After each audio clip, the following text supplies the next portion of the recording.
Mon voyage me conduisit de port en port jusqu'à ce qu'enfin je trouve un indice. Il m'avait été conseillé de me rendre au nord de l'archipel de Capacaï. Il y avait là un petit groupement d'îles très prisé des brigands des mers. J'aurais donc plus de chances de trouver le pavillon qui m'intéresse. Dans la ville de Tanak, je fis la connaissance d'un équipage pirate qui faisait route vers Port-Trésor. Mon intuition me disait que c'était là-bas qu'il fallait que je me rende. La ville étant connue pour être un des plus gros repères de pirates à l'ouest de Meliesrin.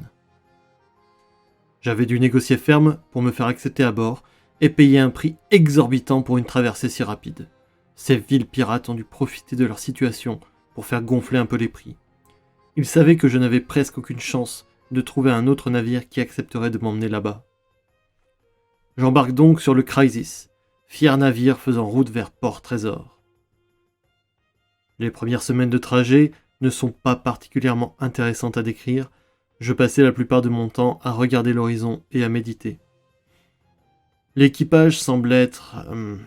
comment dire ? Je ne sais pas ce qu'il semble être. Il est assez hétéroclite et semble venir de divers horizons. Ils semblent cependant tous avoir un passif assez chargé. Il y avait Mary Jones, seconde du bateau. Elle semblait diriger le bateau d'une main de fer, malgré son apparence fragile. Avec ses 1m76, elle intimidait l'équipage de son regard azur perçant. Elle semblait aimer par-dessus tout le Crisis, et si un membre de l'équipage a le malheur de l'abîmer, elle rentrait alors dans une colère noire. Les chances de survie du pauvre bougre s'en trouvaient drastiquement réduites. Je ne l'ai vu qu'une seule fois à l'œuvre, et ce souvenir restera gravé à jamais dans ma mémoire. Le matelot avait dans un premier temps été figé sur place par le regard glaçant de la seconde, avant de voir les enfers personnifiés en une femme aux cheveux auburn déferler sur lui. Les autres témoins de la scène semblaient avoir pitié du matelot, sans pour autant oser prendre sa défense. Le capitaine Hartley, un drachéide, semblait la laisser faire pour une raison assez obscure.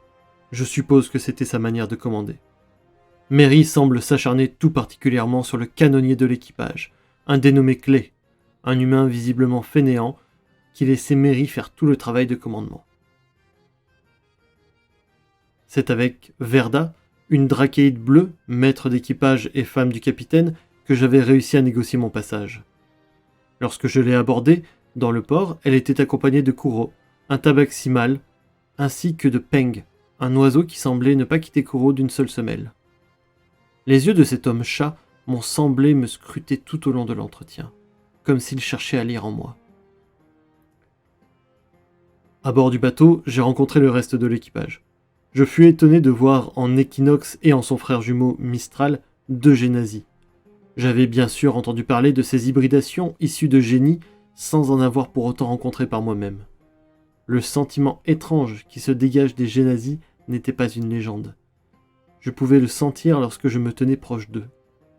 Cette sensation est trop déplaisante à mon goût, je limitais mon interaction sociale avec eux. À mon grand déplaisir, il y avait 2 prêtres du dieu salé à bord. Le premier s'appelant Addison, un humain, chauve, timonier de son état. Le second répondant au nom de Gareth. Humain, facilement reconnaissable à sa chevelure écarlate et à ses cicatrices sur le visage. Les repas à bord sont assurés par Stray, un féral féru de cuisine. Je mis plusieurs jours avant de remarquer le serpent volant dénommé Igaf qui l'accompagnait.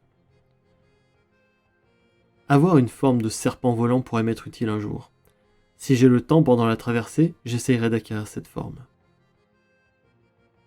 Le maître canonnier Orval, fier nain, est surnommé Œil d'Or par l'équipage. Je n'ai pas bien compris si c'est à cause de son avidité ou du fait qu'il est trésorier par intérim. Certainement un peu des deux.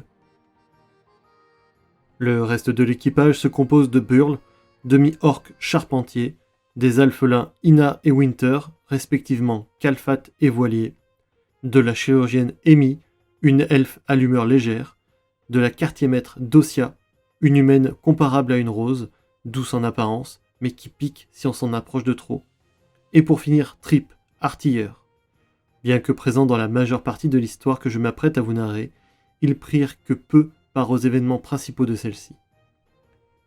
Au quotidien, j'essaye de ne pas trop interférer avec l'activité du bateau.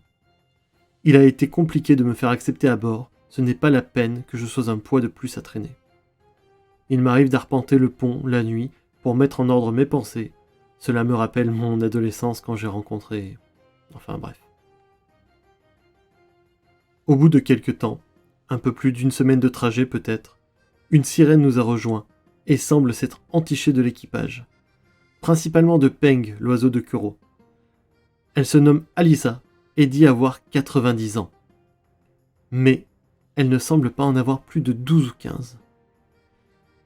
Elle passe plus de temps à jouer et à fuir l'autorité, par là comprenez les colères de mairie, qu'à réellement être utile au bateau. Le trajet continue sans autre fait marquant, si ce n'est mon sentiment d'être sur la bonne direction qui se renforce de jour en jour.